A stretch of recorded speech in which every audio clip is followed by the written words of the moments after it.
Hola, ¿qué tal? Sean bienvenidos a esta serie de videos sobre la salud mental y sus trastornos desde el Small Working Group Salud Mental CBMSCOME. Y en esta ocasión estamos con el hashtag por la salud mental del adulto porque daremos la enfermedad del Parkinson. Esto en conmemoración del Día Mundial del Parkinson el 11 de abril. En esta sesión los objetivos es que usted aprenda a grandes rasgos un poco de la historia, la epidemiología, la etiología, la fisiopatología, la clínica, el diagnóstico y el tratamiento. Entonces, sin más que decir, sigamos con esto. La enfermedad de Parkinson, también denominada con las siglas EP, es un proceso neurodegenerativo complejo de aparición en la edad adulta y constituye la segunda causa más frecuente de demencia en el mundo. Se tiene un registro muy antiguo de esta enfermedad. Ya hacia los años 2500 a.C. se habían descrito temblores y rigidez en los textos de medicina ayurvédicos. El médico galeno también había escrito sobre temblores y alteraciones en la marcha. Todo esto posiblemente referencias a la EP. Pero no fue hasta 1817, cuando el médico británico James Parkinson, en su famosa obra An Essay on the Shaking Palsy, donde se habló de esta enfermedad formalmente.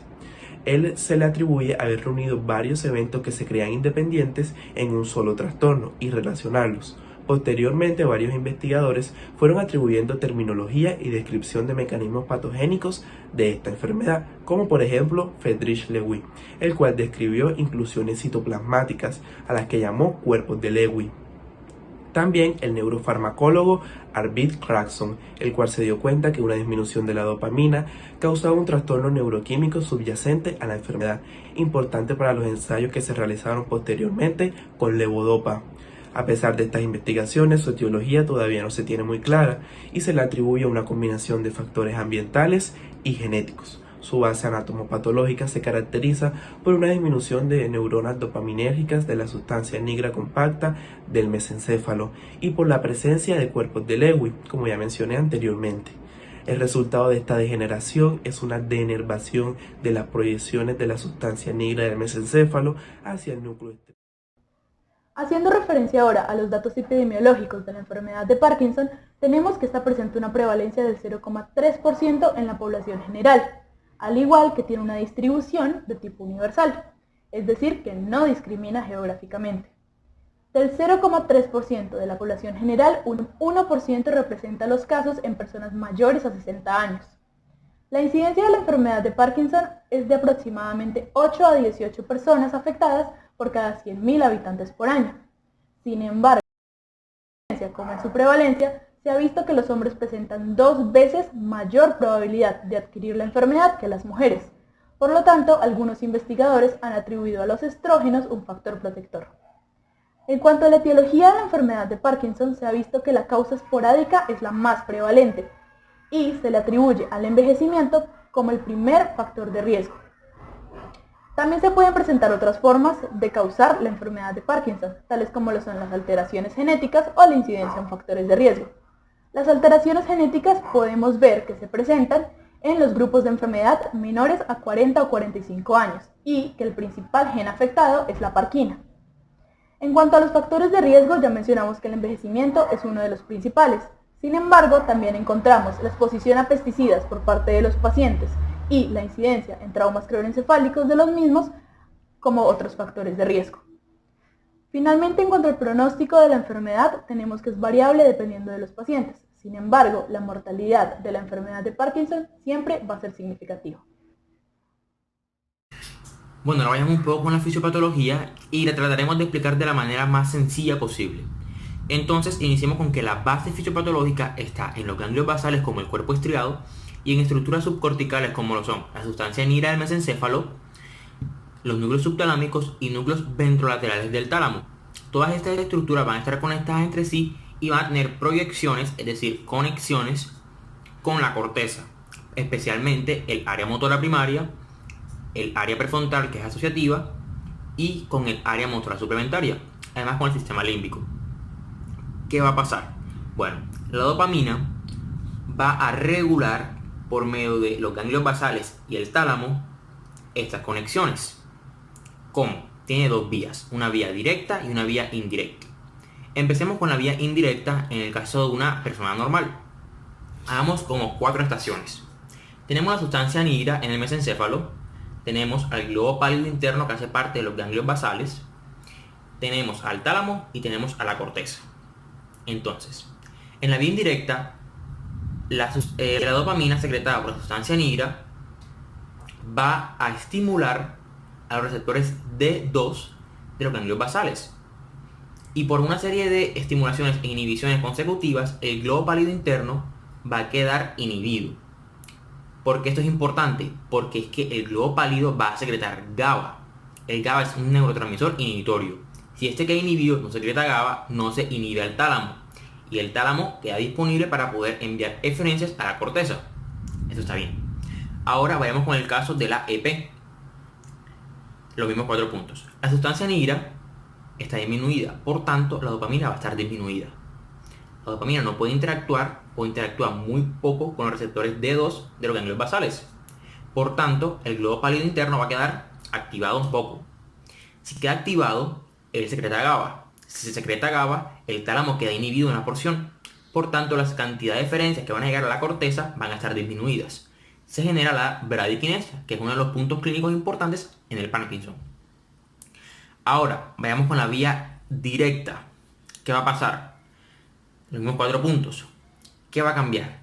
La dopamina secretada en la sustancia nigra de mesencéfalo va a interactuar con receptores tipo D1 en el globo pálido y en los ganglios basales. Y por una serie de inhibiciones y estimulaciones, el globo pálido interno va a quedar estimulado. Por tanto, va a inhibir al tálamo y la cantidad de eferencias que lleguen al tálamo van a ser pocas y van a llegar pocas también a la corteza.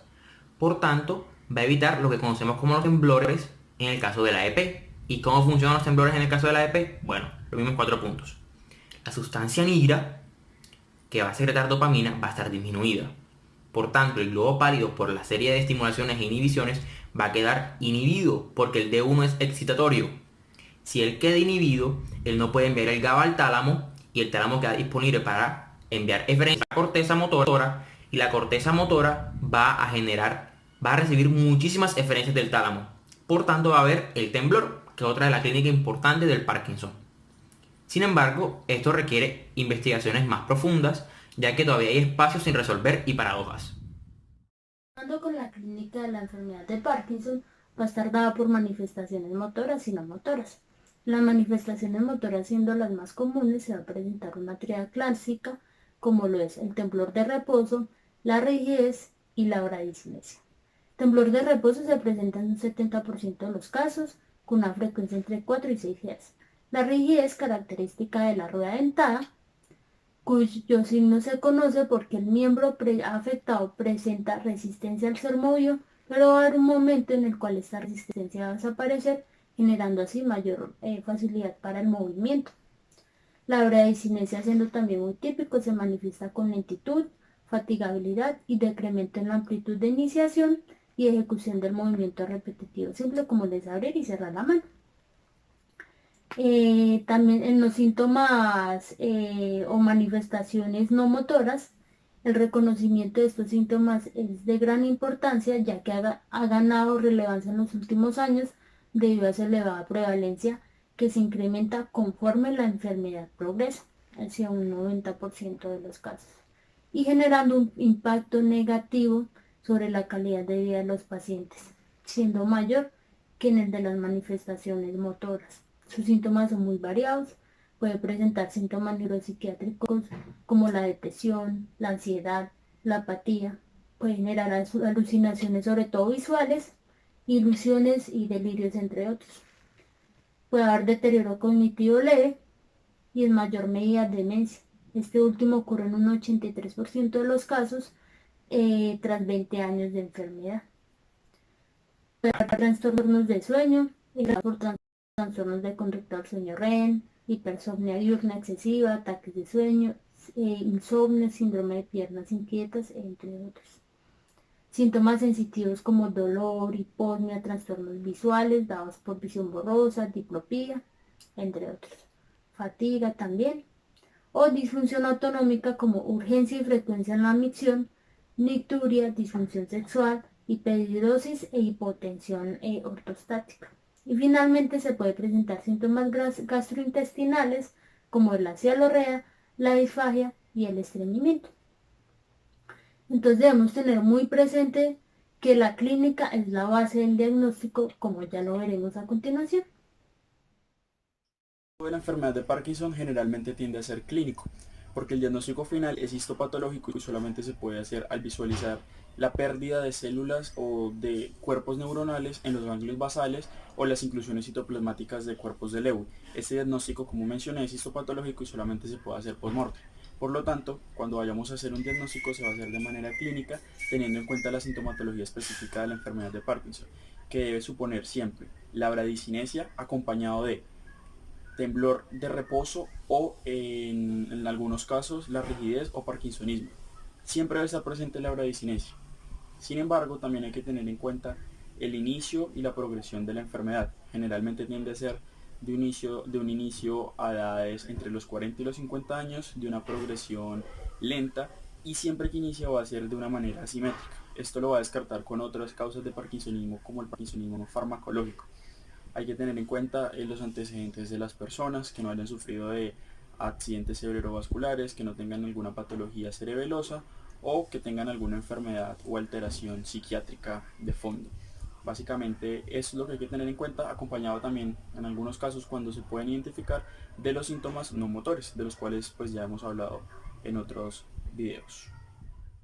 Para finalizar, hablaremos del tratamiento de la enfermedad de Parkinson. Como todos tenemos conocimiento, es una enfermedad que no tiene un tratamiento curativo, sino más bien se busca disminuir la sintomatología y la evolución de la enfermedad. Para hablar de esto vamos a dividir la enfermedad en dos momentos, que van a ser la forma precoz y la forma avanzada. En la forma precoz vamos a hablar de un fármaco denominado levodopa, que es el gold estándar, pero también puede estar acompañado de rasagilina y antagonistas dopaminérgicos no ergóticos, pero estos últimos se han dejado de utilizar porque en ensayos clínicos se ha encontrado un aumento en el riesgo para tener fibrosis valvular cardíaca. En la forma avanzada vamos a usar fármacos que potencialicen el efecto de la levodopa, y cuando la sintomatología no es motora se van a usar fármacos